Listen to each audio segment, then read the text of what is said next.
pleasure to have you. Thank you That's so okay. much. Pleasure to be here. Yeah, thank you, Cindy. I think we both heard you speak at Crypto Springs, so Yeah. Jolly good. excited to have you. Yes, Terrific. wonderful. Appreciate it. To use your phrase, you're in the Zoom where it happens. Exactly. Obviously. Obviously. Exactly. Okay. Tell us about Make Love Not Porn, how you started that, how it relates to crypto, and also how you got interested in the crypto space to begin with. Sure. So, I'll try and telescope all of that into a brief summary. So my startup, Make Love Not Porn, is an accident. It came about through my direct personal experience dating younger men and realizing 12 or 13 years ago now, through dating younger men, that when today's total freedom of access to hardcore porn online meets our society's equally total reluctance to talk openly and honestly about sex, porn becomes sex education by default in not a good way.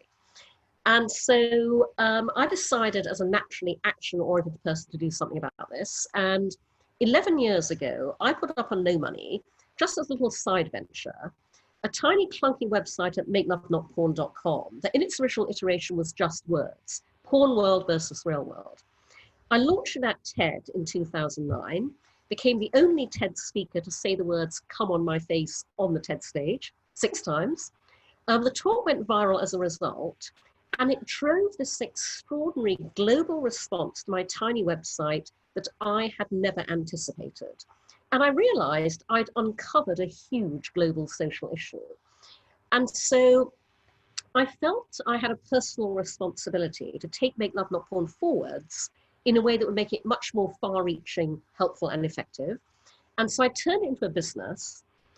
I turned it into the world's first and only user-generated, human-curated social sex video sharing platform.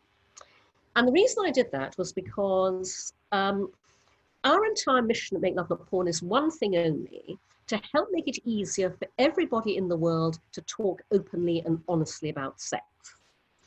And that's why we are pro-sex, pro-porn, pro-knowing the difference. Because when you can communicate around sex in the real world, you understand that how you have sex in the real world is completely different from how you have it in porn. But you can also talk about it more easily to improve your relationships. And so at Make Love Not Porn, we are socializing sex. We are what Facebook would be if Facebook allowed you to socially, sexually self-express. And we're doing that because we want to normalize talking about sex in order to promote consent, communication, good sexual values, and good sexual behavior. So we call ourselves the social sex revolution. The revolutionary part is not the sex, it's the social. And the reason I got interested in crypto many years ago was because it was only when I began building this business that I realized that I and my team were going to have to fight a battle every single day to build it. Essentially because every piece of business infrastructure any other tech startup takes for granted, we can't. The small print always says no adult content. And that applies across every single area of the business. But far and away, the most infuriating operational challenge is payments. PayPal won't work with adult content. Stripe can't. And by the way, the founders of Stripe are friends, they're supporters. They went to bat for us with their bank, who would not let them work with us. And so I've spent the past 11 years, first of all, talking to way more payment processors than I ever thought I would. And secondly, ferociously, every single day, monitoring the future of fintech in order to find better payment solutions. Because infuriatingly, you know, as Make Love Not Porn continues to struggle, and by the way, the biggest thing we have to celebrate is that we're still here. In a world where 75% of all startups fail within the first 5 years, the fact we're still going after 7.5 years is testament to how much the world wants us and needs us. If we could use PayPal, if we could use Stripe, we would triple our income overnight without doing anything else. You know, that's how many members write to us every week going, oh, why don't you use PayPal? That's how many times, you know, people's credit cards, run into issues with their bank because we are, an adult merchant. And what I've always loved is, I began exploring Bitcoin years ago. The Bitcoin community was enormously welcoming. There've been a number of challenges that have prevented Make Love Not Porn working with crypto solutions historically. And in fact, I talked about a couple of these at Crypto Springs. One is just a very practical one, which is we are tiny with bootstrapping. We have enormous problems finding investors. We have no resources. We have needed plug and play solutions. And because the crypto space itself has been, developing, the startups I've talked to have not been at the point where you can integrate them as easily as Stripe, which is actually the dream, basically. There's also the fact that, we actually need the crypto community to tell your story more effectively to the world at large. I designed Make Love Not Porn to be a mass market mainstream play. We're a global platform. First and foremost, we need credit card processing solutions because that is the preferred method of payment for most of our members. We've absolutely had people ask over the years, have you thought about Bitcoin, have you thought about crypto? But, until crypto is more in the mainstream, it hasn't been the most immediate priority for us. Nevertheless, I'm happy to report that Crypto Springs was directly responsible for me talking to the wonderful team at OpenNode. And we are, in fact, now in a dialogue with them about integrating OpenNode into Make Love Not Porn to be able to take payments in Bitcoin. So I'm hoping that we are now at the stage where we can start doing that a whole lot more. That's fascinating. There are so many different parallels between the crypto community and what you're doing. And I think that there are many startups. Now there's Lolly. There are about 100,000 merchants that accept Bitcoin, which is not very well known. And there, even in the media, the way it's portrayed, I remember CNBC did a special on crypto about a year and a half ago. And actually the one woman that was in their hour-long program was running a prostitution ring accepting Bitcoin. So that was the one woman they could find to represent the industry. And it's fascinating that you think about WeChat and Alipay in China as the equivalents of PayPal and Venmo here. And the fact that everything there is using those payment processors. You have players like Libra who've come into the picture since last summer who want to be the payments processor for the unbanked, let's say. And you have thrived throughout all of this. And how much of your audience is female versus male? Sure. So I specifically designed Make Love Not Porn to be gender equal. And, we're hamstrung by the way, lack of funding means we have not been able to build all sorts of things we want to build, including much more sophisticated analytics. But based on what we observe, our membership is pretty much 50-50. As you may know, in crypto, it's not 50-50. Oh yeah, no, I'm fully aware of that. which is precisely why I loved Crypto Springs and why I was so happy to come and support Elizabeth and Meltem and speak at it. Because, I couldn't make it to the first Crypto Springs. I really wanted to, but I had a clash. But I loved all of the reviews that came out of it saying, this was a crypto community event unlike any other, because it really was a community. It was utterly diverse. It was a free and open exchange of points of view and ideas. It paid massive tribute to what happens when women design the nature of the gathering. And, it's absolutely put together through the female lens to be completely democratized and totally diverse and equal. I agree. So why do you think it's so important for more women to understand this industry and to be able to enter the industry? I mean, loads of reasons, two very big ones. The first is that I regularly say to women, I want you to absolutely unashamedly set out to make an absolute goddamn fucking shit ton of money. And I explain that I deliberately articulate like that because that is how much money I want us all to make. And the reason I want us to make that money is not just to benefit each of us, but because when we make an absolute goddamn fucking shit ton of money, we can then fund other women. We can support other women. We can help other women. We can donate to other women.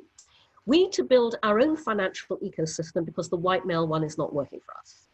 And as we all know, crypto is one of the quickest paths to wealth creation.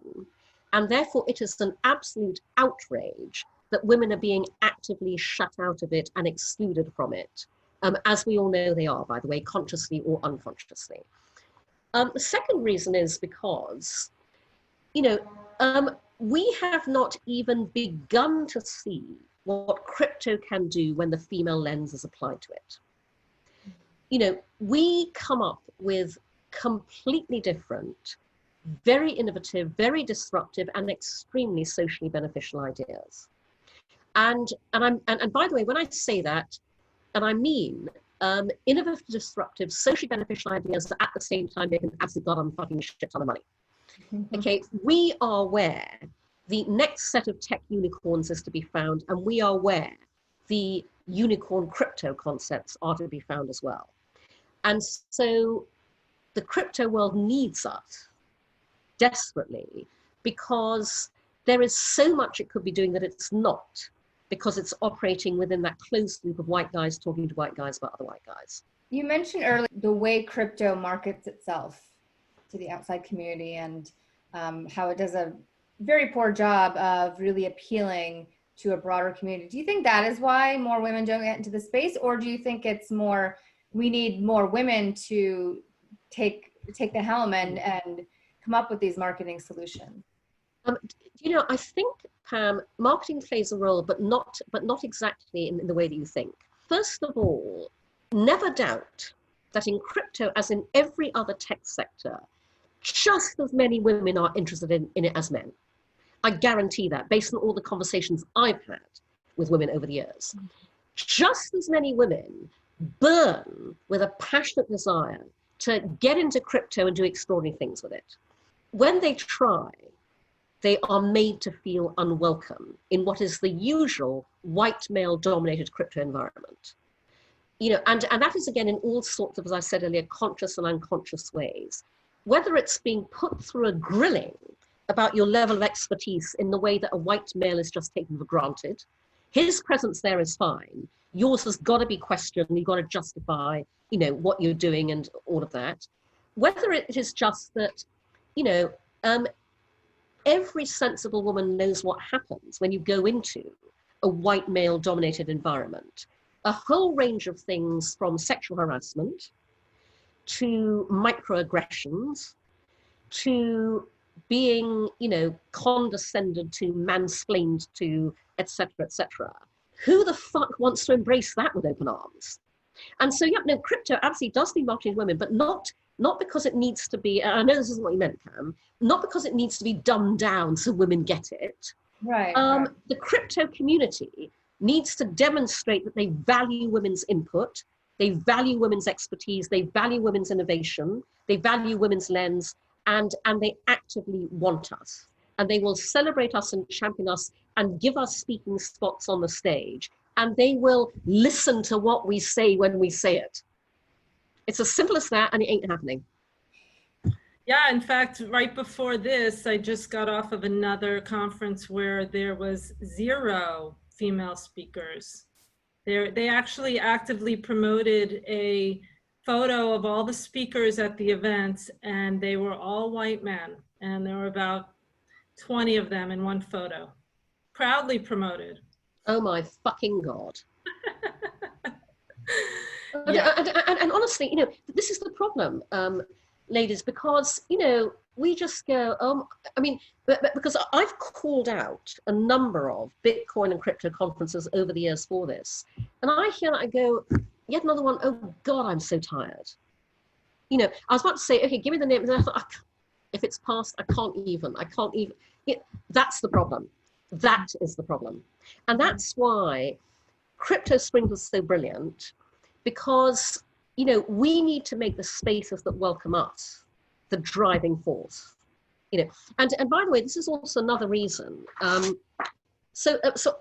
I spoke several years ago at the inaugural Inspire Fest in Dublin. Inspire Fest was started as a response to the white male-dominated Web Summit, also in Dublin at the time.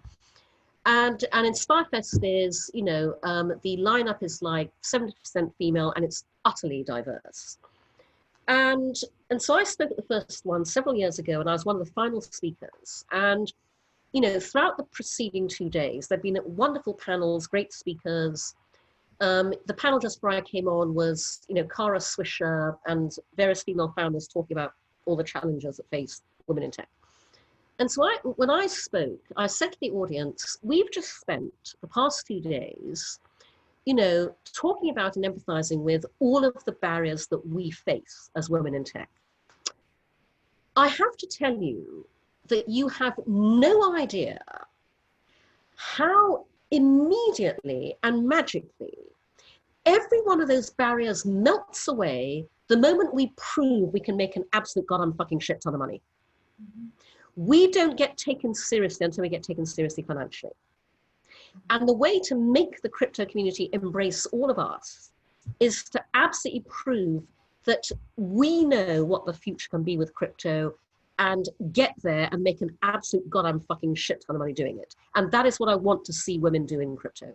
I agree. So given the fact that women in this pandemic have been set back even further, whether they had to leave jobs because of childcare or homeschooling or various other reasons that have been quoted in the media, what do you think we can do? We have not been set back at all. So the pandemic has ensured that the world will never be the same again. And that is a very good thing for those of us who were never the status quo to begin with. So for years, I've been doing interviews with reporters, whether it's related to tech, my own career background, advertising, where there's a little interviewing routine that always plays out like this. The reporter says to me, so Cindy, do you see change happening in diversity, inclusion, gender equality? And I go, no. And they go, oh, why is that then? So I go, closed loop of white guys talking to white guys about other white guys. And I have a whole set piece about that, but we won't go into it now. And then the reporter goes, so Cindy, what do you think will make change happen in the way that you want to see it happen? And for years, my response has been the same every time. I've said, only one thing will make the change I want to see happen. Complete, total, utter fucking disaster. And now we have it. It is only when things break down, this utterly and completely, that new models of new ways of doing things can emerge that never would have emerged otherwise. And so the message I'm putting out to every woman right now is there are two very important dynamics at play. First of all, there is the dynamic of what the pandemic is making happen before our very eyes. The entire breakdown of the status quo, of the old world order. But secondly, there's a dynamic of, that is precisely why every one of us has to seize the moment, because now is the time to make what you want to happen. The pandemic has paved the way, and now absolutely get out there and use that, ride that wave to redesign the world to be the one that you want to live and work in. And by the way, the interesting thing about this is, it is only now that we will get funded the way we were never able to get funded before. Because right now, investors are desperate for anything that is A, pandemic proof, but B, pandemic accelerated. Mm. Now is the time for our innovation. And when we prove that we have ventures, and by the way, the pandemic is Make Love Not Porn's time. Let me tell you, I am riding this wave for all it's worth. When we prove that we have ventures that can own the future, they will fund us the way they never funded us before. I love the message and I agree with it. I think some of the data that I've seen is because the venture industry is based on pattern matching, and the relationships that existed before the pandemic were those that were in place of the old world order. That means that the funding that is going to women and minorities is actually dropping right now. What I would say is break free of all those depressing statistics. Okay, there's absolutely no point in looking at them, because when everything has been blown up, it's time to start again. And so honestly, I re-emphasize, if you have something now that you can own the future with that is completely different to what all those white bro founders are touting, trust me, you will find the funding. So, you know, let me give the example of Make Love Not Porn. I'll tell you what's deeply gratifying. You know, I've kept this venture going for 11 years. You know, 7.5 of those since we actually launched MakeLoveNotPorn.tv as a business. And I've kept it going because I refuse to be the Friendster of sex tech. I'm perfectly well aware I'm too ahead of my own time for my own good, okay?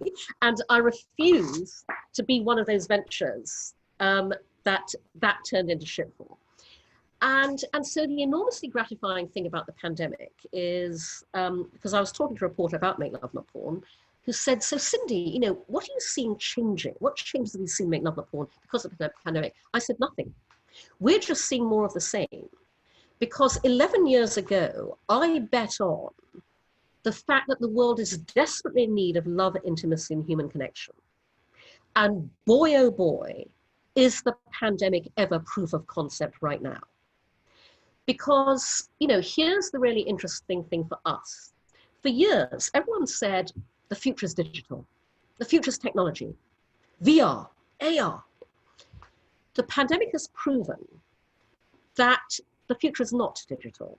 The future is not virtual. The future is not tech, because what we are all desperate for on the other side of this is human touch, human intimacy, human connection, sexual connection, IRL.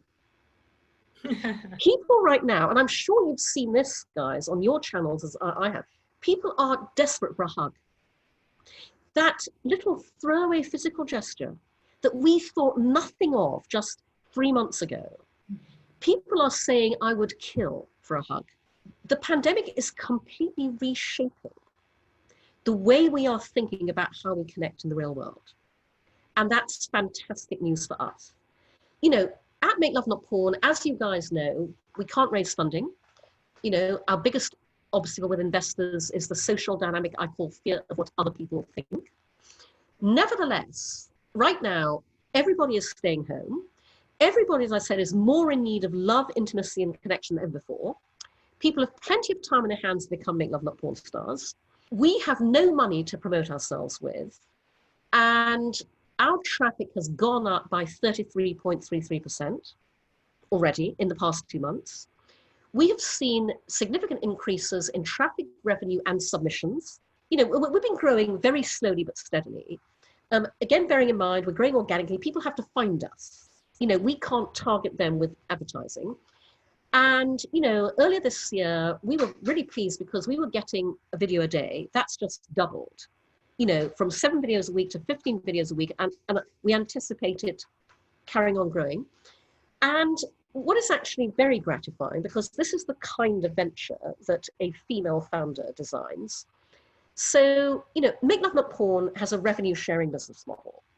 Our members pay to subscribe, rent, and stream social sex videos. Half the income goes to our contributors, whom we call Make Love Not Porn stars. I designed that business model 11 years ago to democratize access to income. And so when we launched in closed beta back in the fall of 2012, I wrote a blog post to introduce our business model. And I headlined it, How Make Love Not Porn Can Help the Global Economy. And I began this post by saying, you know all those little scam ads that pop up on the internet all the time going, make $2,000 a week working from home? Well, now you can. And I said in that post, we want at Make Love Not Porn one day to reach the kind of scale where your Make Love Not Porn video could get 1 million rentals at $5 per rental, and we give you half the income. Now, we're a very long way away from operating at that scale, although if I can get investment in the pandemic, I bet I can get there. But the wonderful thing is that we are already hearing from our Make Love Not Porn stars who have, like everyone else, lost their jobs, you know, have no employment, that the money they are making that was bonus income from Make Love Not Porn is seeing them through the pandemic. You know, one of our Make Love Not Porn stars, you know, unemployed, decided to camp out in the desert for quarantine. They're obviously living very cheaply, camping out. But in their latest video, and they're posting these lovely videos, you know, out in this gorgeous desert somewhere. They're anonymous, so we don't know exactly where. But in the intro of their video, they said, you know, I never expected this, but the money I'm making from Make Love Not Porn is enough to support me through the pandemic. You know, my living costs are very low. And so what that means is that I feel really calm in the middle of all of this. I don't know what I'm going to do job-wise, you know, in the future, but I know I'm good for the next few months. I'm going to carry on making videos. And honestly, you know, they just said, you know, honestly, guys, thank you so much. I can't believe it. I'm so grateful. I'm just so touched, you know. Another couple of Make Love Not Porn stars, both lost their jobs, you know, wrote to us saying, thank you for allowing us to be part of this community. You know, the monthly payout that we've just gotten means that instead of panicking, we have a cushion where we're able to kind of pause and think about what we do next. So in an era where so many people have been negatively financially impacted, you know, Make Love Not Porn is the answer. You know, make income doing what comes naturally. And so, you know, I just love the fact that in amongst all of this, our business model is helping people at a time when they desperately need help. So Right. I am currently recrafting our investor pitch to go, we are what you fund in the pandemic, because we're not just pandemic proof, we are pandemic accelerated. Well, you're a social impact company as well, so you're double bottom line, and Yep. it's a good story. Do good and make money simultaneously. That's what the future's all about. So given, I think, was it Pornhub or one of them made it free during the pandemic, content is free, and you're completely disrupting their model. How do they stay in existence then? Oh, because, this is, I guess, a relatively little known fact because nobody wants to look too closely, but what a lot of people don't know is that the porn industry is dominated by a monopoly, which would not be allowed to exist in any other industry. It's just that nobody wants to go anywhere near porn. So a company called MindGeek owns Pornhub, YouPorn, RedTube, Men.com, Sex.com. They own everything. First of all, when you operate at that scale, you'd be amazed who is willing to fund you and bank you and not tell anybody about it, you know? And secondly, when you operate at that scale, you can make a shit ton of money, traffic trading, ads, taking people down rabbit holes where they end up paying for things, et cetera, et cetera. So that's how. And by the way, that is why, you know, and again, this is for those of your listeners who might need to hear this. I'm all about redesigning business models. And I'm all about that because I observe way too many people thinking either this is our industry business model, this is the only way anyone in the industry ever makes money, this is the only way we'll ever make money, or they think there's a set number of business models out there, we have to operate one of those. Neither is true. Your business model can be anything you want it to be. And in fact, a really good starting point is just to ask yourself the question, how would I like to make money? Because the safe bet you'd like to make it not the way you're making it currently. And you can design a business model around how you would prefer to make money. So I deliberately designed my business model, Make Love Not Porn, to be the exact opposite of the porn industry's business model. Because in porn, whether you are a relative newbie or one of the world's most famous porn stars, you are only ever paid by the scene. And the pay scale for a scene will range from at the bottom end a few $100s all the way to, again, even if you're one of the world's most famous porn stars, it maxes out at $1,000 to $2,000 a scene, tops. That scene will then go on to be viewed, and I use this numeric advisedly, trillions of times on Pornhub, YouPorn, you know, Brazzers, Naughty America, whatever. And the porn stars in it will never see a cent from any of those views. There are no residuals, no repeat fees in porn. If there were, it would be a very different industry.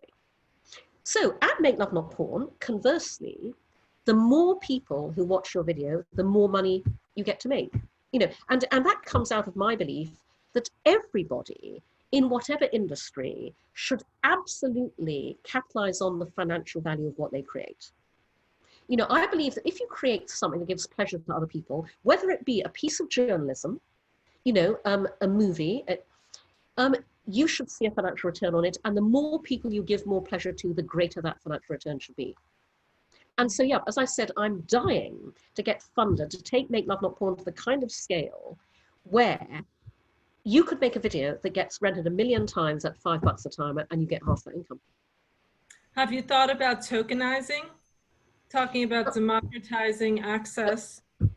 Yep, again, we've absolutely talked about that over the years. And again, the reason we haven't is because our audience is mass market, mainstream, global. And we have a lot of, you know, I don't like to use the terms non-tech savvy or unsophisticated, but, you know, our members come from all walks of life. And we need to operate in a way that doesn't make any of them feel daunted. And so the time is not there as yet. And in fact, you know, I'll just loop that back to what we were talking about earlier, because, you know, I said that the crypto community needs to market itself differently to embrace more women. But I do think that women have the opportunity to come up with how to tell the crypto story in a way that makes it much more accessible. And, you know, the difficulty with any male-dominated sector is that men have a vested interest in making women feel alienated. You know, they're not smart enough, they're, you know, whatever.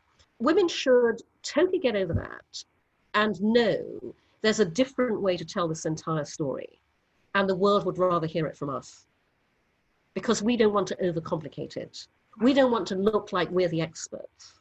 Mm-hmm. We want to make it so simple and easy to understand that we can do all the things we want to do with it, that will do phenomenal things socially. Hear, hear.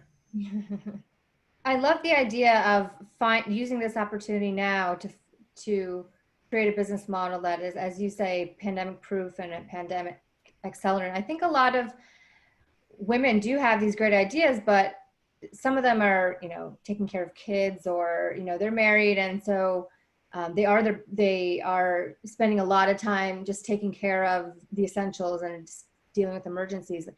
What do you have to say to them? Because I think now they may not be thinking about it as an opportunity. And there's a lot of, like, it comes back to the marketing messages. There's so many messages out there in the media right now that, oh, you shouldn't even be thinking about your next business idea right now. You know, if you can just make it through the day and not be stressed out, that's a win.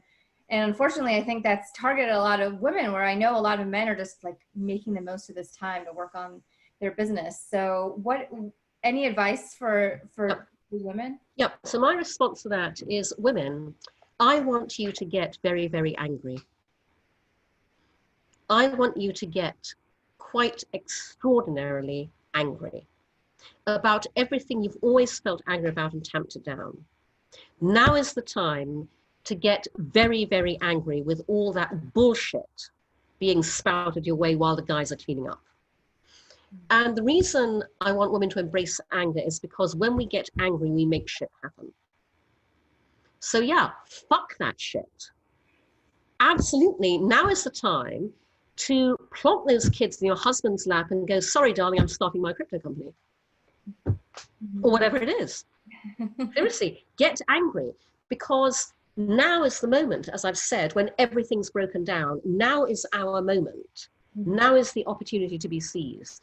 A global pandemic does not come along very often, thank Christ, obviously. And, you know, and by the way, when I talk about this, I say to my audience, you know, I'm fully aware that I'm talking to an audience where there are people who have lost their jobs, are struggling financially, can't find freelance work, have been touched directly by tragedy, you know, are dealing with all sorts of challenges. Adversity drives opportunity. In amongst all of that, now is the opportunity to change all of that for yourself. Absolutely. Absolutely. I've just seen this message too many times, gotten into arguments with family members who think I'm being too productive right now. Oh my God. Yeah. You're the only judge of that. Yeah, exactly. Exactly. So I love that. Time to get angry. This is, you know, there's nothing wrong with looking at this as an opportunity. Looking at something as an opportunity doesn't mean we are supporting all the tragedy that's happening. No, and also we have the solutions. We have the ventures that people need. I mean, look at Make Love Not Porn. You know, years ago, I remember a reporter asking me, Cindy, you know, do you think you would have had so much trouble getting Make Love Not Porn funded if you were a man? And I just said, a man would never have come up with this idea. And he wouldn't, obviously. No. Well, we love everything that you're doing. We appreciate it. We appreciate this message. We want to share this far and wide and make sure that everybody hears it. And thank you so much for being with us today. Absolute pleasure. And everybody who does see this, please support my startup. Please sign up to Make Love Not Porn. Our monthly subscriptions start at $10 a month. Support us in that way. And also consider becoming Make Love Not Porn stars and making some money. Absolutely. Thank you so much, Cindy, for joining us. Absolute pleasure.